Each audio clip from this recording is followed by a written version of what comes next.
Good morning student. पिछले video में हम लोगों ने एसिड बेसिस एंड साल्ट के टॉपिक में इंडिकेटर का टॉपिक स्टार्ट किया था और इंडिकेटर के हेल्प से हमने ये जाना कि कैसे एसिड और बेस को हम रिकॉग्नाइज कर सकते हैं। आज का हम लोगों का टॉपिक है properties of acids. Properties of acids के टॉपिक में हम लोगों को ये जानना है कि एसिड के जनरल प्रॉपर्टीज़ क्या होते हैं, एसिड का टेस्ट कैसा होता है और एक एसिड कितने रिएक्शन को करता है और रिएक्शन करता है तो क्या बनता है। सबसे पहले अगर हम एसिड के प्रॉपर्टीज़ की बात करें तो जितने भी एसिड होते हैं all the acids are soluble in water. सारे एसिड वाटर में क्या होते हैं, सॉल्युबल होते हैं। दूसरा प्रॉपर्टीज सॉल्युबिलिटी के बाद दूसरा प्रॉपर्टीज इनका एसिड का कलर चेंजिंग का इंडिकेटर के साथ कलर चेंजिंग इनका कैसा होता है इंडिकेटर के रिस्पेक्ट में आपको बताया गया कि ABR एसिड के लिए वर्ड बताया था ना आपको। ABR मतलब एसिड जो होता है वो ब्लू लिटमस पेपर को रेड लिटमस पेपर में कन्वर्ट कर देता है। एसिड जो होता है ब्लू लिटमस पेपर को रेड लिटमस पेपर में कन्वर्ट कर देता है। ये ABR वर्ड एसिड के लिए यूज होता है। और मेथाइल ऑरेंज क्या होता है, मेथाइल ऑरेंज जो ऑरेंज कलर का होता है एसिडिक मीडियम में रेड हो जाता है। मेथाइल ऑरेंज एसिडिक मीडियम में रेड हो जाता है और फिनाइलथिलीन के ऊपर एसिड का कोई इफेक्ट नहीं पड़ता। इसके बाद एसिड के टेस्ट की बात करें तो जितने भी एसिड्स होते हैं ऑल एसिड्स कंटेन सावर टेस्ट। इनका टेस्ट कैसा होता है, सावर होता है, मतलब ये खट्टे टेस्ट में होते हैं। लेकिन इनको टेस्ट नहीं करना चाहिए क्योंकि मिनरल एसिड अगर रहेगा, हार्ड एसिड रहेगा तो वो हमारे टंग को क्या कर सकता है, हार्म कर सकता है। इसके बाद हम आते हैं नेक्स्ट टॉपिक पर एसिड के प्रॉपर्टीज़ में इलेक्ट्रिकल कंडक्टिविटी। एसिड का जो भी सॉल्यूशन होता है उसमें फ्री आयन प्रेजेंट होते हैं। एसिडिक सॉल्यूशन में फ्री आयन प्रेजेंट होते हैं और जब हम इलेक्ट्रिसिटी पास करते हैं तो ये फ्री आयन मोशन करने लगते हैं, मतलब इनके पास इलेक्ट्रिकल कंडक्टिविटी जो होती है प्रेजेंट होती है। It means acidic solutions are electrical conductor.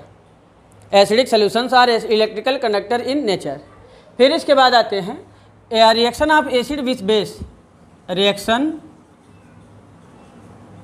Of acid with base. अगर एक एसिड का हम रिएक्शन बेस के साथ कराएं, सपोज कर लो एसिड है HCl और बेस है NaOH। अगर हम इनका रिएक्शन कराएं तो एसिड का H जो होता है वह बेस के OH से रिएक्शन कर जाता है और बनाता है H2O।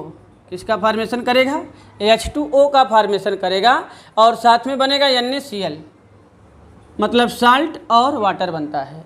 It means acid reacts with bases to form salt and water. Acid reacts with bases to form salt and water. Acid जो होता है बेस के साथ रिएक्शन करके साल्ट एंड वाटर का फॉर्मेशन करता है। इसके बाद एसिड का रिएक्शन हम लोगों को पढ़ना है मेटल कार्बोनेट के साथ। Reaction of acid with metal carbonate. Metal carbonate suppose कर लो मेटल कार्बोनेट में है आपका कैल्शियम कार्बोनेट।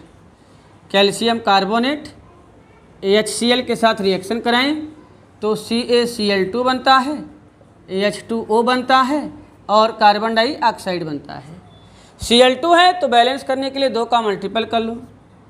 Cl2 को बैलेंस करने के लिए आप 2 का मल्टीपल कर लो तो ये हो जाएगा 2Cl और Cl2 Ca1 carbon 1 carbon 1, oxygen का नंबर 2 और 1 3, ऑक्सीजन का नंबर 3।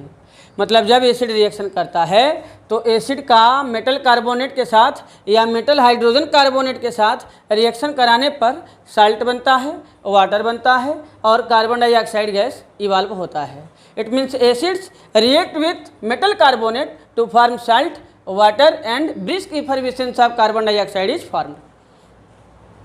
मेटल हाइड्रोजन कार्बोनेट हो, जैसे सोडियम हाइड्रोजन कार्बोनेट हो NaHCO3, जिसे हम लोग बेकिंग सोडा कहते हैं, खाने वाला सोडा कहते हैं, इसका अगर रिएक्शन कराएं तो ये भी यही बनाएगा Na और Cl।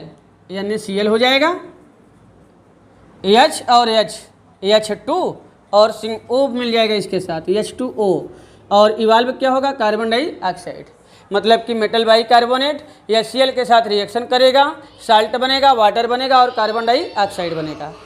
इनके हेल्प से मतलब एसिड मेटल कार्बोनेट या मेटल हाइड्रोजन कार्बोनेट से रिएक्शन करके साल्ट बनाता है, वाटर बनाता है और कार्बन डाइऑक्साइड बनाता है। बेस के साथ रिएक्शन करके साल्ट और वाटर बनाता है। इस रिएक्शन में न्यूट्रल हो जाता है बेस और एसिड, इसलिए इस रिएक्शन को कहते हैं हम न्यूट्रलाइजेशन रिएक्शन। ये तमाम प्रॉपर्टीज़ एक एसिड के हैं, ये एसिड के इम्पॉर्टेंट प्रॉपर्टीज़ हैं। इसके बाद नेक्स्ट क्लास से पहले हम PDF आपको फिर सेंड करेंगे आगे के नोट्स के लिए, फिर उसके बाद वीडियो आपको सेंड किया जाएगा। आप चैप्टर को लिख करके पूरा प्रिपेयर कर लीजिए, रिएक्शन को लिख करके आप कॉपी पर लर्न भी कर लीजिए। कोई प्रॉब्लम हो कमेंट में आप पूछ सकते हैं क्वेश्चन, आपको बताया गया है टाइम 7 to 10। That's all.